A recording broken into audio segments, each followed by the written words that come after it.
ఈ రోజున మళ్ళీ కామేశ్వరి గారి గురించి మాట్లాడుకునే పరిస్థితి వచ్చింది. ఇంకా ఆవిడ సైలెంట్ అయిపోర్లే, ఇంక ఈ గొడవతో ఇక్కడితో ఆగిపోతుందని అనుకున్నాం. కానీ ఈ రోజున మళ్ళీ ఆవిడ బయటకు వచ్చి ఏవేవో ఎవరెవరు ఆడవాళ్ళవో కొత్త పేర్లు చెప్పి మళ్ళీ గరికపాటి గారిని తిట్టడం మొదలుపెట్టింది.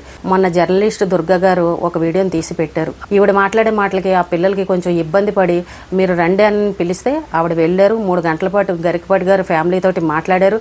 ఆ పిల్లలన్నీ కూడా ప్రూఫ్స్ చూపించి అన్ని విషయాలు చెప్పారు. ఆవిడ మా అమ్మాయి అవ్వచ్చు, మేము ఒక గౌరవంగా ఆవిడని ఇన్ని రోజులు కూడా ఆవిడ ఎన్ని అన్నా సరే మేము బయటకు వచ్చి ఏమీ మాట్లాడలేదు. ఈ రోజున మమ్మల్ని ఇష్టం వచ్చినట్టు మాట్లాడడం, మా భార్యల ముందర మమ్మల్ని ఇది చేసి మాట్లాడడం అది ఎంతవరకు కరెక్ట్ అని చెప్పేసి ఆవిడ మాట్లాడే మాటలకి మొత్తం ప్రూఫ్స్ అన్నీ కూడా తీసుకొచ్చారు. అయితే ఆ పెద్ద అబ్బాయి పుట్టిన డేట్ ఆఫ్ బర్త్, ఎక్కడ పుట్టారు, ఏ హాస్పిటల్లో పుట్టారు, తండ్రి పేరు, ఇవన్నీ కూడా ప్రూఫ్స్ చూపించారు. అయితే దాని కింద చాలా మంది కామెంట్లు పెట్టారు. జెరాక్స్లో ఏముందో మాకేం తెలుసు, సరిగ్గా కనిపించట్లేదని కొంతమంది వీడియోలు కూడా చేశారు, మేము ఇవి నమ్మము అని. అయితే ఈ రోజున మళ్ళీ ఆవిడ ఒరిజినల్ పేపర్లు ఫోటోలు తీసుకొచ్చి ఆ పేపర్లు కూడా మనకి వీడియోలో చూపించారు. అయితే మరి ఇప్పుడు అవి కూడా నిజం కాకుండా ఉంటాయా చెప్పండి? మరి అవి చూపించిన తర్వాత కూడా ఇప్పుడు ఆవిడ కౌంటర్గా మళ్ళీ వీడియో చేసి ఎవరెవరో ఆడవాళ్ళ గురించి మాట్లాడుతున్నారు. 3 ఆడవాళ్ళ గురించి పేర్లు చెప్తున్నారు. అలాగే శారదా గారు, కామేశ్వరి గారు, గరికపాటి గారు వయసులో ఉన్నప్పుడు 3 ఆడవాళ్ళతోటి ఇలాంటి పనులు చేశారు, ఆ ఊర్లో అది చేశారు, ఈ ఊర్లో ఇది చేశారు, పార్కులో ఇలా చేశారని ఆవిడ చెప్పుకొస్తున్నారు. అసలు గరికపాటి గారు మగాడే కాదు, దేనికి పనికిరాడని చెప్పిన మీరు ఈ రోజున ఆ బయట వాళ్ళు 3 ఆడవాళ్ళతోనూ మీ 2 ఆడవాళ్ళు మొత్తం 5 ఆడవాళ్ళతోటి ఆయన ఏం చేసినట్టు? ఎందుకు పనికిరాడని చెప్పిన మీరే ఈ రోజున మళ్ళీ గరికపాటి గారి మీద కొత్త స్టోరీలను అల్లుతున్నారు. మీరు ఇప్పుడు చెప్తున్నారు కదా ఆ 3 ఆడవాళ్ళు, మరి వాళ్ళు ఎవరో ఇంటి పేర్లతో సహా చెప్తే వాళ్ళు ఎక్కడున్నారో పాపం బయటకు వచ్చి మీ సంగతి ఏంటో చెప్తారు. వాళ్ళు కూడా వచ్చి మీ మీద ఖచ్చితంగా కంప్లైంట్ ఇస్తారు. ఇన్ని రోజుల నుంచి కూడా వాళ్ళ పేర్లు చెప్పని వాళ్ళు ఈ రోజున వచ్చి వాళ్ళ పేర్లు ఎందుకు చెప్తున్నారు? వాళ్ళు మీ వయసు వాళ్ళే అయ్యి ఉంటారు కదా. ఇప్పుడు పిల్లలు మనవలతోటి వాళ్ళ కుటుంబంతో వాళ్ళు హ్యాపీగా ఉంటారు. అలాంటి వాళ్ళ గురించి వచ్చి ఈ రోజున ఈ వీడియోలో చెప్తున్నారే, ఇంతకంటే అసభ్యకరం ఏమన్నా ఉంటుందా? ఎవరెవరో పేర్లు తీసుకొచ్చి ఈ రోజున బెదిరిస్తున్నారు. మేము పెళ్ళే చేసుకోలేదు, ఆయనకి మాకు ఎటువంటి సంబంధం లేదని చెప్పారు. మరి విడాకుల పేపర్ ఎలా వచ్చిందండి? పెళ్లి కాకుండా విడాకుల పేపర్లు వస్తాయా? ఇప్పుడు ఆ పిల్ల డేట్ ఆఫ్ బర్త్లో గరికపాటి పేరు ఉంది అని అంటే ఇంకంతకంటే పెద్ద ప్రూఫ్ ఏం కావాలండి? అంతకంటే పెద్ద ప్రూఫ్ ఏం కావాలి? ఇప్పుడు శారద గారు బయటకు వచ్చి నా భర్త గురించి ఈవిడ ఇలా మాట్లాడుతోంది, అసలు నా భర్త గురించి మాట్లాడాల్సిన అంత అవసరం ఏంటని ఆవిడ ఒక కంప్లైంట్ ఇచ్చారనుకోండి, మీ పరిస్థితి ఏంటి? అదే ఇప్పుడు మీ పిల్లలు కూడా బయటకు వచ్చి అసలు ఈవిడ ఎవరో తెలియదు మా గురించి ఇలా మాట్లాడుతుందని మీ పిల్లలే వచ్చి కంప్లైంట్ ఇచ్చారనుకోండి, అప్పుడు మీ పరిస్థితి ఏంటి? అంటే మీరు ఎవరి మీద పగ తీర్చుకుంటున్నారు? భార్యాభర్తల గొడవని, అది కూడా ఎన్నో సంవత్సరాల కిందట జరిగిపోయిన గొడవని ఈ రోజున వచ్చి పిల్లలు పెద్దవాళ్ళు అయిపోయి వాళ్ళ పెళ్ళిళ్ళు అయిపోయి మనవలు పుట్టిన తర్వాత వచ్చి మీరు మాట్లాడుతున్నారని అంటే ఎంత అసభ్యకరంగా ఉందంటే అంత అసహ్యంగా ఉంది. ఈ రోజున మీ మాటని ఎవరు కూడా విలువగా చూడట్లేదు. మీరు మాట్లాడుతున్నారు, నువ్వు తెలంగాణకి ఎందుకు వచ్చావు, అక్కడి నుండి ఇక్కడికి ఎందుకు వచ్చావు అని అడుగుతున్నారు. ఈ తెలంగాణ రాష్ట్రాలు విడిపోవడం అనేది ఈ మధ్యన జరిగింది. ఒకప్పుడు అంతా ఉమ్మడి రాష్ట్రాల కిందే ఉండేవి, కలిపే కదా ఉండేది. అప్పుడు బతుకు తెరువు కోసం ఎంతోమంది ఇక్కడికి వచ్చేవారు, సిటీలకు వచ్చేవారు. ఇప్పటికీ కూడా ఎంతోమంది ఊర్ల నుండి వచ్చి ఇక్కడ ఉద్యోగాలు చేసుకోవట్లేదా, బతకట్లేదా? అలాగే ఆయన వచ్చారు, తప్పేముంది? వాళ్ళ పిల్లల కోసం సిటీకి వచ్చి బతకడం తప్ప? మరి ఇలాంటి మాటలు ఎందుకు మాట్లాడుతున్నారో అర్థం కావట్లేదు. గుడ్డు మాస్టర్ అని మాట్లాడుతున్నారు. ఆయన మాట్లాడిన దానికి మీరు మాట్లాడిన దానికి ఎటువంటి సంబంధము లేదు. అర్థమైందా? చిరంజీవి గారిని అలా అన్నారని అంటే చిరంజీవి గారే పట్టించుకోలేదు, మీరేంటి పట్టించుకునేది? ఆయన ఒక తండ్రిలా చెప్పారు చిరంజీవి గారికైనా ఇంకొకరికైనా. ఇప్పటికీ కూడా ప్రవచనాల్లో ఏ రకంగా చెప్తున్నారు? మన ఇంట్లో మనిషిలా చెప్తారు.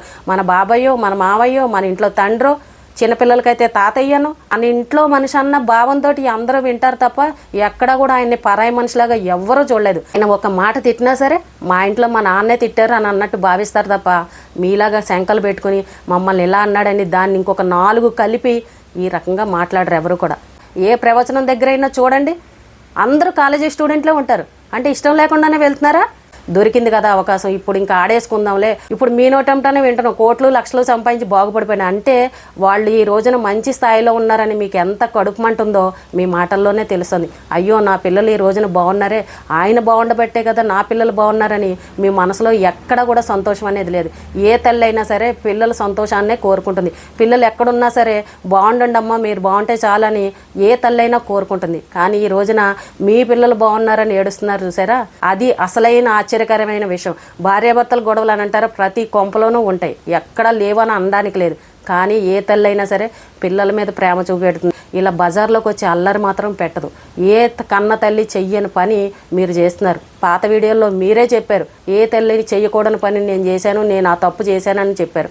ఈ రోజున అన్ని ప్రూఫ్స్ తీసుకొచ్చి బయటకు చూపెడుతుంటే దాన్ని కూడా వక్రీకరించి ఎవరో ఆడవాళ్ళ పేర్లు తీసుకొచ్చి చెప్తున్నారు. ఇప్పుడు ఆ ఆడవాళ్ళు వచ్చి మీ మీద కంప్లైంట్ ఇచ్చారనుకోండి, ఆ ఆడవాళ్ళు వచ్చి మిమ్మల్ని ప్రశ్నించారనుకోండి, మీరు ఏం చెప్తారు?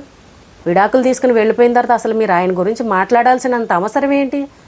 ఇష్టం లేని మనిషి గురించి మనం మాట్లాడకూడదు, మళ్ళీ వాళ్ళ జోలికి వెళ్ళకూడదు. మీ లైఫ్ మీరు చక్కగా హ్యాపీగా బతుకుతున్నారు కదా, బతకండి. అలాగే జర్నలిస్ట్ దుర్గా గారు వాళ్ళ ఇంటికి వెళ్ళి ఆ పేపర్లు తీసుకొచ్చి చూపించడానికి కారణం ఏంటంటే మీరు పదే పదే చాలా వీడియోల్లో చెప్పారు, ఆయన దేనికి పనికిరాడు, ఆయనకి నాకు ఎటువంటి సంబంధం లేదు, ఆ పిల్లలు ఈయనకు పుట్టిన పిల్లలు కాదు అని మీరు ప్రతి వీడియోలో చెప్పారు. కాబట్టే దానికి ప్రూఫ్స్ తీసుకొచ్చారు ఆవిడ. దాన్ని కూడా తప్పు పడతారా? మీరు అడిగిన దానికే కదా ఆవిడ తీసుకొచ్చి చూపించారు. అవన్నీ మీ పిల్లలు ఇస్తేనే ఆవిడ చేతికి వచ్చాయి, లేకపోతే ఎక్కడి నుండి వస్తాయి? ఎందుకు దాక్కుంటున్నారు, ఎందుకు బయటకు రావట్లేదని అంటే ఇవే పేపర్లు మీ పిల్లలు బయటకు వచ్చి ఇదిగో మా అమ్మ ఇలాంటిదని చెప్పారు అనుకోండి, మీ పరిస్థితి ఏంటి? అప్పుడు పిల్లలు కూడా ఇష్టం వచ్చినట్టు తప్పు పడతారా? నా కొడుకు ఇగో పలానా దాంతో తిరిగాడు, నా కొడుకు ఇంకో దాంతో తిరిగాడని మీ పిల్లలు కూడా అంటారా రేపొద్దున? గొడవ ఏ రోజుకైనా సరే సద్దు మణుగుతుందేమో అని చూస్తుంటే ఇంకా ఇంకా ఇంకా ఇంకా రెచ్చగొట్టే విధంగా ఏవేవో పిచ్చి పిచ్చి వీడియోలు చేయడం.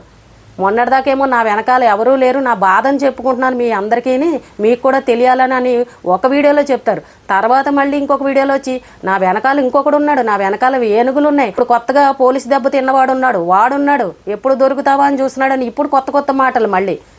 అంటే మిమ్మల్ని ఎవరు రెచ్చగొడుతున్నారో తెలియదు, కానీ ఈ వయసులో ఒక పక్కన మీకు ఆరోగ్యం బాగోలేదని చెప్తూనే ఇలాంటి టెన్షన్లు పెట్టుకుంటున్నారు. చూసారా, మిమ్మల్ని ఎవరో అమాయకంగా మిమ్మల్ని ఇరికిస్తున్నారేమో ఒక్కసారి చూసుకోండి. ఎవరో మాటలు విని మీరు మాట్లాడారు అనుకోండి, నష్టపోయేది మీరే. ఏదైనా సరే మంచితనంగా గెలుచుకోవాలి, ప్రేమగా గెలుచుకోవాలి. అది మీకు అర్థం కావట్లేదు. ఇప్పుడు ఎవరో నలుగురు మాటలు చెప్పి అమ్మ నువ్వు ఈ వీడియో చెయ్యి, నువ్వు ఈ మాటలు చెప్పు అని చెప్పేసి వాళ్ళు చెప్పారని మీరు చెప్పారనుకోండి, ఈవేళ చెప్తారు వాళ్ళు మిమ్మల్ని వదిలేసి వెళ్ళిపోతారు. వాళ్ళు ఏమన్నా వచ్చి మీకు కష్టం వస్తే ఆదుకుంటారా? రేపు మీ పరిస్థితి బాగోపోతే రమ్మని పిలిస్తే వాళ్ళు వచ్చి చూస్తారా?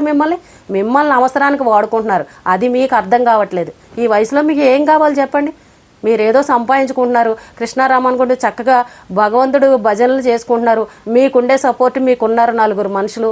మొన్న ఒక వీడియోలో చెప్పారు, నాకు వెనకాల ఏ సపోర్టు లేదు, నాకు ఇలా సేవ చేయాలని ఉంది, పిల్లలకు కానీ వృద్ధులకు కానీ ఏదైనా చేయాలని ఉంది, అందరూ సహాయం చేస్తే నేను చేస్తానని ఒక వీడియోలో చెప్పారు. ఈ రోజు వచ్చి నా వెనకాల పలానా వాడు ఉన్నాడు, నా వెనకాల వీడున్నాడు అని ఇలా మాట్లాడడం అది అసలు ఏమన్నా భావ్యంగా ఉందా? గతంలో వీడియోలు పెట్టినందుకే, కేసులు పెట్టినందుకే అమ్మో ఇక నుంచి నేను వీడియోలు చేయను, ఏది చేయను, నేను ప్రశాంతంగా ఉంటానని చెప్పింది మీరే. మళ్ళీ బయటకు వచ్చి ఏదో విషయాన్ని తీసుకొచ్చి దీంట్లో మీ గొడవల్లో కలిపేసి ఆయన మాట్లాడిన దానికి మీ భార్యాభర్తల గొడవకి సంబంధం ఏమన్నా ఉందా? జనాలు అందరూ ఖాళీగా ఉన్నారా చెప్పండి? ఈ వయసులో మీరు వచ్చి మీ స్టోరీలు చెప్పుకోవడం, మీ జీవిత చరిత్రలు చెప్పుకోవడం, ఎవరి లైఫ్ వాళ్ళు బతుకుతుంటే వచ్చి పరువు తీయడం అవసరమా అండి? మీరు ఎన్ని వీడియోలు చేసినా సరే వాళ్ళు ఒక్కసారి కూడా ప్రెస్ మీట్ పెట్టి కానీ ఎక్కడ ఒక వీడియో కానీ ఏది రిలీజ్ చేయలేదు. అంటే మీకు ఒక మహిళగా, ఒక అమ్మగా మీకు గౌరవం ఇచ్చారు, కానీ దాన్ని నిలబెట్టుకోకుండా వీడియోల మీద వీడియోలు చేస్తున్నారు. మళ్ళీ పెళ్లి ఫోటోలు తీసుకురా అని మాట్లాడుతున్నారు. మరి వాళ్ళ అన్నగారితో పెళ్ళైనట్టు మీ దగ్గర ఫోటో ఉందా? ఆ ప్రూఫ్ ఉందా? ఆ ప్రూఫ్ లేదని మళ్ళీ మీరే చెప్పారు ఒక వీడియోలో. మీ దగ్గర ఏ సాక్ష్యాలు లేకుండా ఇంతమంది ఆడవాళ్ళ గురించి మాట్లాడేస్తారు, ఈయన చేసిన పనుల గురించి చెప్పేస్తారు, ఏవేవో స్టోరీలు చెప్పేస్తారు. ఒక్క ప్రూఫ్ అయినా, ఒక్క ఫోటో అయినా మీరు తీసుకొచ్చి చూపించారా? ఈ కుటుంబ విషయం తీసుకువెళ్ళి వేరే ఆడవాళ్ళకు కూడా అంటగడతారా? పలానా ఆవిడతో అప్పుడు ఇక్కడ ఉన్నాడు, పలానా ఆవిడతో ఇలా చేశాడు, ఎవరికో నల్లపూసలు కొన్నాడు, సేమ్ చీరలు కొన్నాడు. ఒక్కసారి మీరు పాత వీడియోలు కూడా చెక్ చేసుకోండి, మీరు ఏం మాట్లాడారో. అప్పుడు ఒక రకంగా మాట్లాడారు, ఇప్పుడు ఒక రకంగా మాట్లాడారు. అంటే జనాల్ని ఎలా కన్ఫ్యూజ్ చేస్తున్నారంటే ఈవిడ చెప్పేవన్నీ అబద్ధాలే అని అసహించుకుంటున్నారు చాలామంది. ఇదేంటి అప్పుడు అలా చెప్పింది మళ్ళీ ఇప్పుడు ఇలా చెప్తుంది ఏంటని అడుగుతున్నారు. మీ మాటలు ఎవరు కూడా నమ్మట్లే. మిమ్మల్ని చూస్తేనే అసహ్యం వేస్తుందని కామెంట్లు పెట్టారు, ఒకసారి చూసుకోండి మీరే. మిమ్మల్ని ఎవరు పట్టించుకోవట్లేదు కాబట్టి మీకు సపోర్ట్గా మాట్లాడడం కోసం మొన్నటి వీడియోలో చెప్తున్నారు, ఆ కృష్ణకుమారి గారు ఎక్కడ ఉంటారో నాకు తెలీదు, ఒకసారి ఆవిడ అడ్రస్ తెలిసిందంటే నేను వెళ్ళి మాట్లాడతాను, నా బాధ ఏంటో చెప్పుకుంటాను. అంటే మిమ్మల్ని ఎవరు పట్టించుకోవట్లేదనే కదా మీరు అందరి దగ్గరికి వెళ్ళడం. ఎవరైనా ఒక మీడియా వాళ్ళ ఛానల్ వాళ్ళన్నా మీ దగ్గరకు వచ్చి అమ్మ ఏం జరిగిందని మైకి పెట్టి ఎవరన్నా అడిగారా?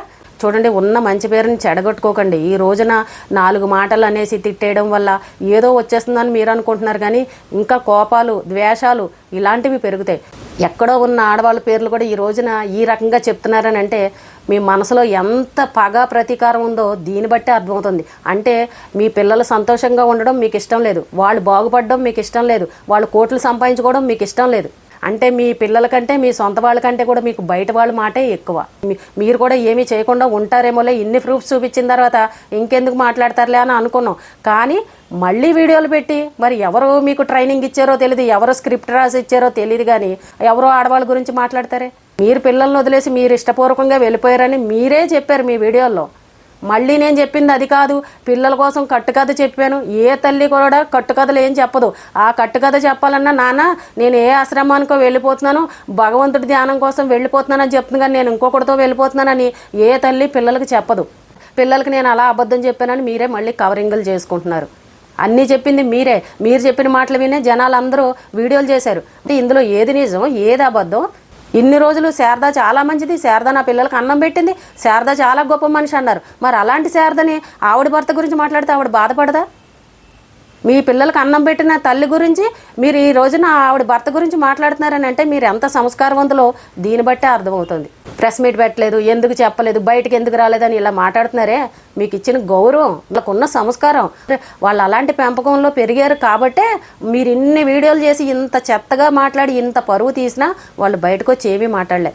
మీ పెద్ద కొడుకు ఒక్కడు చాలు వచ్చి బయటకు వచ్చి ప్రెస్ మీట్ పెడితే మీ పరువు అంతా పోతుంది మీ కోడళ్ళ ముందర. మీరు ఇలాగే చేస్తూ ఉండండి, ఇంకా వాళ్ళు ఏమీ ప్రెస్ మీట్ పెట్టరు, డైరెక్ట్గా వెళ్ళి ఇంకో కేసు ఏదన్నా పెడతారు. పైగా మేము పెళ్లి చేసుకోలేదని కూడా మీరే చెప్పారు. మరి పెళ్లి చేసుకున్నప్పుడు ఆయన పేరు వాడుకుంటే మరి ఎందుకు ఊరుకుంటారు? అందుకే ఆయన కేసు పెట్టుంటారు. మరి దీనికి కూడా ఆన్సర్ చెప్పండి. మరి మీరు ఏం మాట్లాడతారో తెలియదు, ఒక వీడియోలో ఒకలాగా, ఒక వీడియోలో ఒకలాగా అర్థం పద్ధం లేని మాటలు పెట్టి ఇంకా మీ స్టోరీని ఏంటో ప్రపంచానికి తెలియజేయాలి, ఇంత గొప్ప విషయాలు అని అన్నట్టు చెప్తున్నారు. ఎవరికి ఉపయోగం అండి ఇప్పుడు మీరు చేసే వీడియోల వల్ల? మీలాంటి పెద్దవాళ్ళు, మీరు తల్లులు ఈ కాలం పిల్లలకి ఏదైనా మంచి మెసేజ్ ఇవ్వాలి. అమ్మ పెళ్ళిళ్ళైన వాళ్ళు ఈ కాలంలో విడిపోతున్నారమ్మా, దెబ్బలాడుకోకండి, చక్కగా ఉండండి, కలిసిమెలిసి ఉండండి అని ఇలాంటి ఉపయోగపడే వీడియోలు చేసి మంచి మంచి విషయాలు చెప్పాలి. ఎలా విడిపోవాలి, ఎలా ఎవరితో లేచిపోవాలి, ఎప్పుడు ఎవరితో పోయాము, ఎవరు పిల్లల్ని వదిలేసిపోయానని మిమ్మల్ని చూసి మీ స్టోరీ విని ఈ కాలం వాళ్ళు ఏమి నేర్చుకోవాలి చెప్పండి. నేను ఇలా చేశానని ఇంత అసభ్యకరంగా బయటకు వచ్చి చెప్పుకుంటున్నారే, ఇలాంటి గొప్ప తల్లి నిజంగా ఎక్కడా ఉండరేమో. చాలండి, ఇక్కడతోటి ఆపండి. మీరు ఇంకా ఇలాగే గొడవలు పెంచుకుంటూ వెళ్ళారనుకోండి, ఇప్పటి వరకు బయటకు రాని మీ పిల్లలు ఎవరైతే ఉన్నారో వాళ్ళే వచ్చి మీ సంగతి చెప్తారు. ఆ కాస్త పరువు కూడా తీసుకోకండి. పిల్లల మీద ప్రేమ ఉన్న ఏ తల్లి కూడా పిల్లల పరువు ఈ రకంగా తీయరు. ఆ విషయాన్ని గుర్తుపెట్టుకుని ఇంకెక్కడితోటి వీడియోలు ఆపేస్తే బాగుంటుందని మేమందరం కూడా కోరుకుంటున్నాం. ఇప్పటివరకు పిల్లలకి ఏ క్లాసులు అయితే చెప్తున్నారో అలాంటి వీడియోలు పెట్టండి, జనాలకు ఉపయోగపడేవి చేయండి. అంతేగాని ఇలాంటి పనికిమాలిన స్టోరీలు చెప్పి ఏం ఉపయోగం అండి? దానివల్ల ఎవరికి ఉపయోగం? నేను చేసినట్టు మీరు చేయండి అని మెసేజ్ ఇస్తున్నారా? మీ వెనకాలండి మీకు ఎవరైనా ఇలా చెయ్యని ఎవరైనా చెప్తున్నారేమో ఒక్కసారి మీరు జాగ్రత్తగా చూసుకోండి. అలాంటి వాళ్ళ మాటలు విన్నారనంటే నష్టపోయేది మీరే.